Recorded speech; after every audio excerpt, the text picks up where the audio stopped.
युवराज आनंद और उसके महायोद्धा अचानक विजयगढ़ की सीमा की ओर मुड़ गए। मुझे वापस उन्हें शिवगढ़ की सीमा में भटकाना होगा।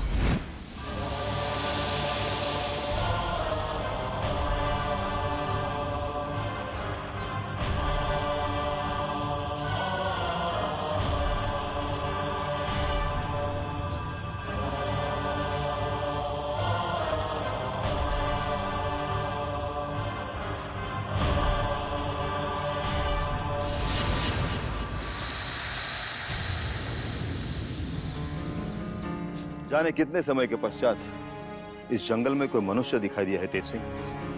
पता नहीं वो शिवगढ़ से है या फिर हमारे राज्य से। ये तो उसी से पूछना पड़ेगा।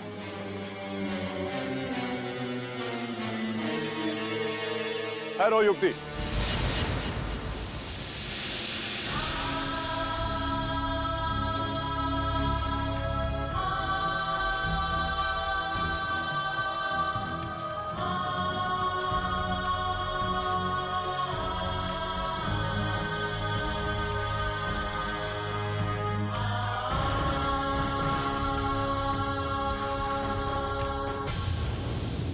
इस जंगल में हम हमारा मार्ग भटक गए हैं युति। क्या तुम बता सकती हो ये मार्ग विजयगढ़ की ओर जाता है या फिर शिवगढ़ की ओर? आप शिवगढ़ के भयानक जंगलों की तरफ जा रहे हो हुजूर। आगे आपको खूंखार जंगली जानवरों का सामना करना पड़ेगा।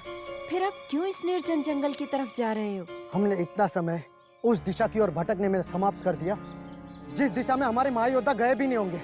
अब हम उन्हें खोजने किस दिशा की ओर जाए ये हमें समझ में नहीं आ रहा है। क्या आप किसी महायोद्धा को खोजने के विषय में बात कर रहे हो? मैंने अभी कुछ समय पहले आप ही की तरह दिखने वाले एक युवक को काली गुफा के समीप देखा। काली गुफा? हाँ, मैं उसी काली गुफा की बात कर रही हूँ जहाँ कभी भी किसी के साथ भी तिलिस्मी घटना घट सकती है। अवश्य हमारे महायोद्धा परमवीर सिंह किसी तिलिस्म में उलझ गए होंगे, इसीलिए लंबे समय से वो वापस लौट कर नहीं आए थे। सिंह, कहाँ है वो तिलिस्म काली गुफा? क्या तुम हमें उसके द्वार तक पहुंचा सकती हो? परंतु हमें उस गुफा तक पहुंचने के लिए उस रास्ते से जाना पड़ेगा। आइए।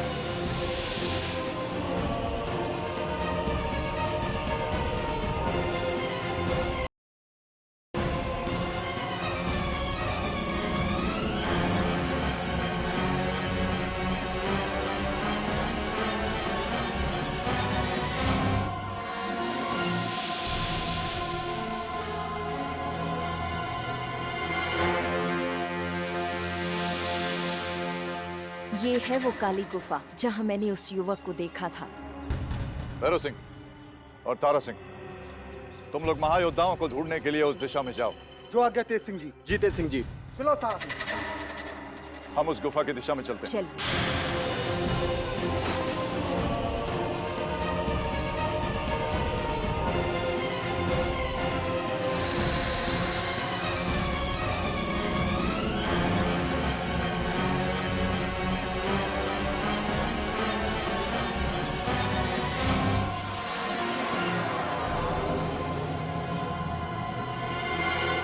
हुजूर, ये किन बदनसीबों की गरीब आत्माएं काली गुफा की ओर भटक रही है?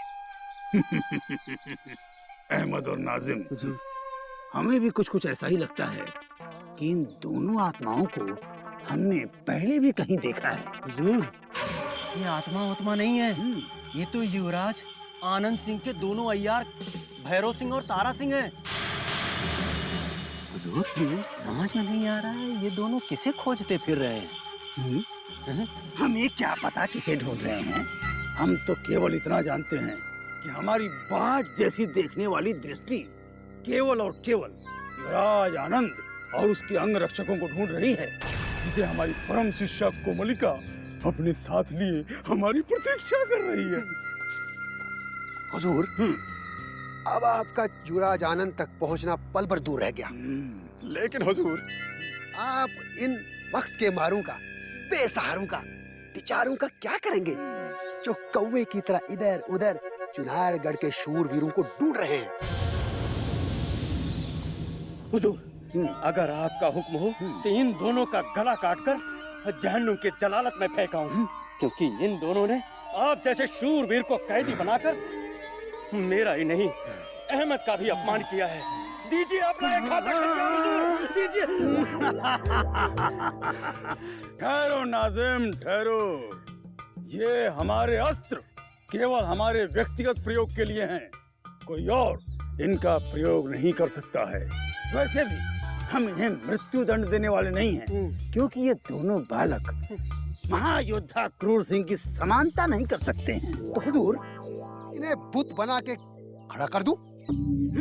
वैसे भी जंगल में भटकते भटकते थक गए होंगे, थोड़ी देर आराम कर लेंगे। शीघ्रता करो।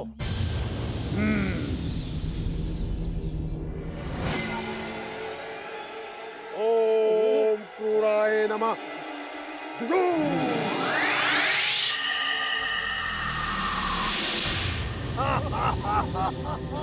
आ जाओ।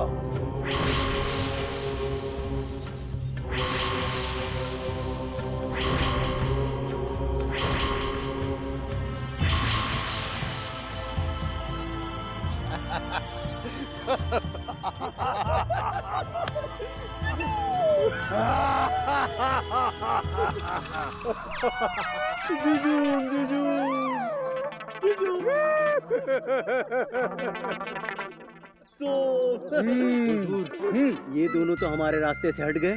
अब हम युवराज को पकड़ने आगे जाएं? नाजिम, हुजूर, बार बार इतना उत्साह मत दिखाओ, क्योंकि यदि संग्राम सिंह और तेज सिंह वापस लौट आए तो हम वापस बंदी बन जाएंगे। इसलिए अभी छुपते छुपाते केवल इतना देखो कि कोमलिका क्या कर रही है। आओ।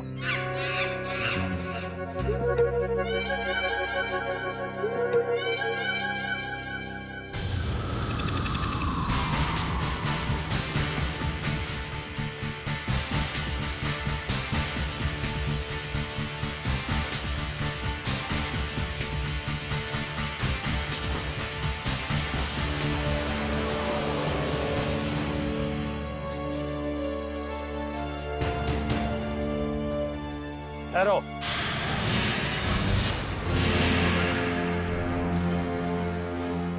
कहाँ जा रहे हो संग्राम सिंह? परमवीर सिंह आप? कौन है ये युवती जो सभी को भटकाकर शिवगढ़ की ओर ले जा रही? मगर इसका कहना है कि इसने आपको इसी इलाके में काली गुफा के आसपास देखा था। झूठ बोलती है ये। हम यहाँ पहली बार आए। ये शत्रु की कोई अय्यार है। कौन हो तुम? हुजूर, मैंने आप जैसा ही एक योद्धा काली गुफा के आसपास देखा था। अधिक चतुराई मत दिखाओ। बताओ, किसके आदेश से तुम हमारे युवराज और महायोद्धाओं को भटका कर ले जा रही थी? यदि सत्य नहीं बताया तो तुम्हारी मृत्यु निश्चित है। आगे मत बढ़ना, मैं निर्दोष हूँ।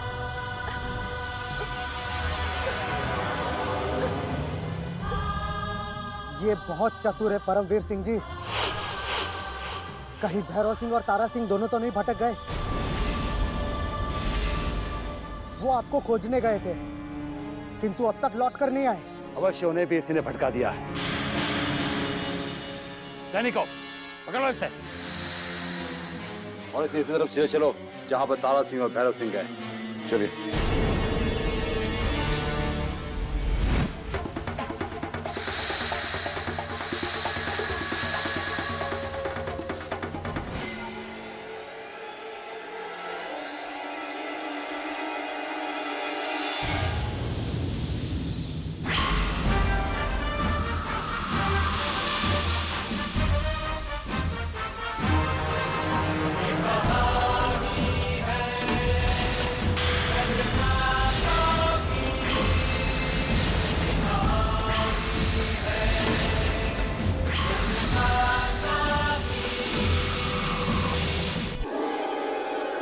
किसने बनाई इन दोनों को पत्थर की मूर्ति?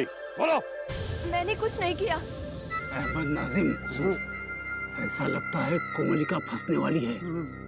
इससे पहले कि उस पर कोई संकट आए, तुम दोनों भैरव सिंह और तारा सिंह के रूप में परिवर्तित होके चुनारगढ़ के योद्धाओं को उलझा दो। जाओ। ये लीजिए हुजूर, देखिए।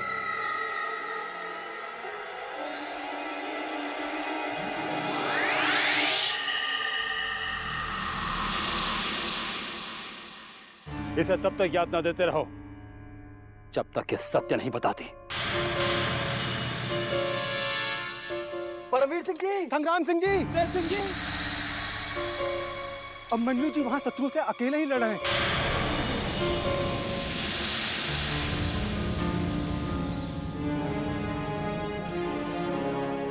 शीघ्र चलिए, शत्रुओं ने उन्हें चारों तरफ से घेर रखा है। ये तुम क्या कह रहे हो? और ये दोनों कौन है? शत्रु। हाँ, शत्रु ने अवश्य कोई षड्यंत्र चलाया हमें भ्रमित करने के लिए संग्राम सिंह जी।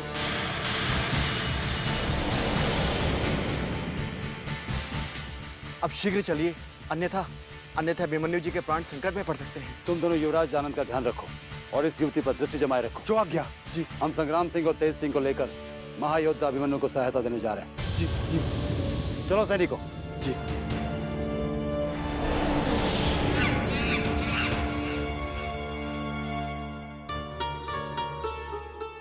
युवराज, युवराज, अब हमारा इस स्थान पे रहना ठीक नहीं। चलिए हम किसी सुरक्षित स्थान पे छिप जाते हैं। नहीं, हम कोई कायर नहीं जो संकट को सामने देखकर छिप जाए। हम एक युवराज है भैरव सिंह, और युवराज युद्ध करते हैं, शत्रुओं से छिपते नहीं। हम भी वहां लड़ने जाएंगे। नहीं युवराज, बिल्कुल नहीं। हम आपको कहीं नहीं जाने देंगे।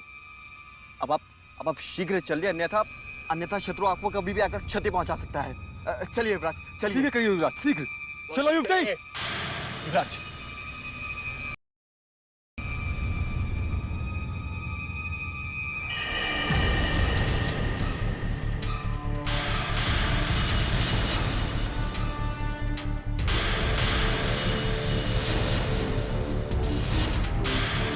एक बार पहले भी तुम हमें चकमा देकर भाग गए थे क्रूर सिंह, मगर अब की बार नहीं बच पाओगे। जाओ, इसे बंदी बना लो।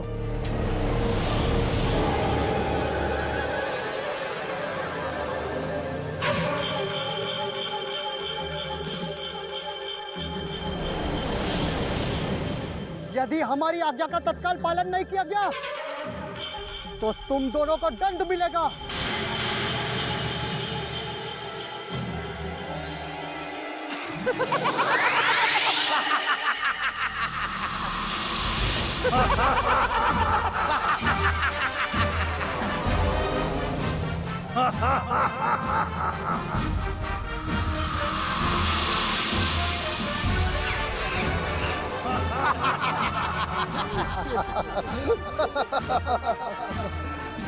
दंड तो अब आपको मिलेगा युवराज, क्योंकि हमारे हजूर जनाब क्रूर सिंह ने आपको बंदी बना लिया है। जानते हो इनको? अब चुनारगढ़ के महायोद्धा आपको ढूंढते रह जाएंगे और तुम्हें ढूंढ नहीं पाएंगे।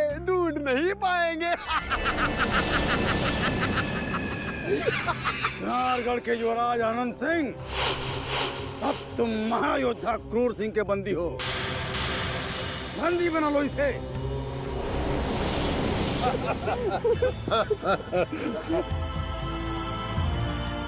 चलो हमारे साथ।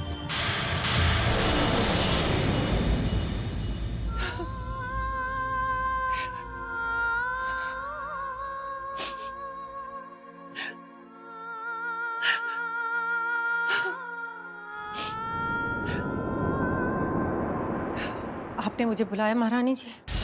शिवगढ़ से भूपेंद्र सिंह का कोई समाचार मिला? नहीं महारानी, अभी तक भूपेंद्र सिंह ने कोई समाचार नहीं भेजा। उसने अवश्य ही कोई समाचार भेजा होगा। कहीं तुम सब मिलकर हमसे कोई अनिष्ट तो नहीं छुपा रहे? नहीं महारानी, यदि भूपेंद्र सिंह का कोई भी समाचार आया होता तो क्या आपसे छुपाने का कोई साहस कर सकता था?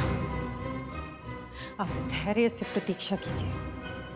जैसे ही महाराज शिवदत्त को आपका संदेश मिलेगा, वो हमारे युवराज को तुरंत भूपेंद्र सिंह को सौंप देंगे। महाराज शिवदत्त इतनी सरलता से हमारे युवराज को स्वतंत्र नहीं करेंगे। हम शिवदत्त के चरित्र से भली भांति परिचित हैं। हमारा संदेश मिलते ही वो हमारे युवराज को हानि पहुंचाने की चेष्टा करेंगे। कहीं वो हमारे इंद्रजीत को। आपके मन में भय और संदेह ने घर बना लिया महारानी जी। चुनारगढ़ के युवराज को हानि पहुंचाना कोई सरल कार्य नहीं है। यदि किसी शत्रु की परछाई भी उन्हें छू गई तो महाराज वीरेंद्र सिंह शिवगढ़ को तहस नहस कर देंगे। किंतु शिवगढ़ को तहस नहस करने के पश्चात भी हमें युवराज न मिले तो हम जीत कर भी हार जाएंगे पद्मिनी। हम जीत के भी हार जाएंगे पद्मिनी। हमें समझ में नहीं आता कि हम क्या करें और क्या ना करें। कुछ समझ में नहीं आता। हम अब जीना नहीं चाहते। हमारा इस जीवन से मोड़ता चला जा रहा है। हम अपने युवराज के बिना नहीं जी सकते, नहीं जी सकते। शुभ शुभ बोलिए महारानी जी। आप देखिएगा हमारे युवराज अति शीघ्र सकुशल वापस लौट आएंगे, क्योंकि अब गुरुदेव ने भी उन्हें छुड़ाने के प्रयास आरंभ कर दिए होंगे और गुरुदेव के प्रयास कभी विफल नहीं हो सकते। अब किसकी खोज में भटक रहे हैं आप सब? महायोद्धा अभिमन्यु की?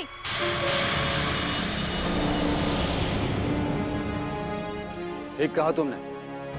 हम महायोद्धा अभिमन्यु को खोज रहे हैं। वो अकेले कहीं शत्रु की सेना के साथ लड़ रहे हैं। क्या तुमने उन्हें देखा है? नहीं, जिस अभिमन्यु को तुम ढूंढ रहे हो वो यहाँ कहीं दूर दूर तक नहीं है।